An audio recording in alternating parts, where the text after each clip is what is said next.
Hello और नमस्कार, मैं CR क्यों आज आपके लिए एक कहानी लेकर आया हूँ। उसका भाग 1 लेकर आया हूँ कि दो शख्स जो बड़े लंबे अरसे के बाद 10 वर्ष के अंतराल के बाद एक दूसरे से मिलते हैं तो देखिएगा उनकी कल्पनाओं के फूल किस कदर खिलते हैं और उनका वार्तालाप किस कदर एक दूसरे की अंदर संभावनाएं खोजता है। कि अज्ञान था या थी समझ कम,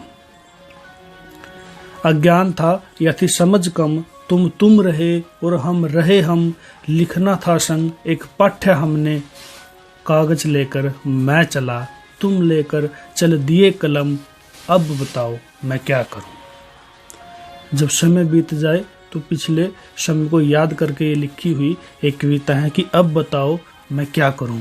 तो उसके जवाब में सुनिएगा कि मुख सहमति तो थी तेरे मगर, मुख सहमति तो थी तेरे मगर, प्रस्तावना पड़ी होती तुमने अगर, अधूरा न रहता पाठ्य ये और मिल जाती मंजिल से ये डगर, पर अब तुम बताओ मैं क्या करूं, अब तुम बताओ मैं क्या करूं। कि निशब्द प्रस्ताव मेरा तुम तक, निशब्द प्रस्ताव बिना लिखा हुआ, निशब्द प्रस्ताव बिना बोला हुआ, कि निशब्द प्रस्ताव मेरा तुम तक पहुंचा नहीं था क्या तब तक।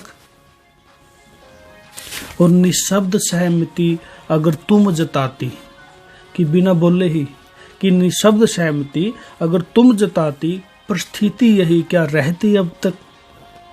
पर अब तुम बताओ मैं क्या करूं, पर अब तुम बताओ मैं क्या करूं।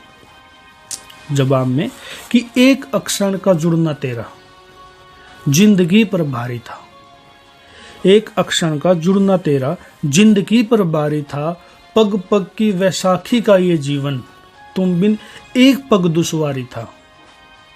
पर अब तुम बताओ मैं क्या करूं, अब तुम बताओ मैं क्या करूं। ये वार्तालाप का भाग 1 और जल्द ही भाग 2 इस कहानी का आपके बीच लेकर आएंगे। तब तक ये सुनिएगा और इसको शेयर कीजिएगा। नमस्कार।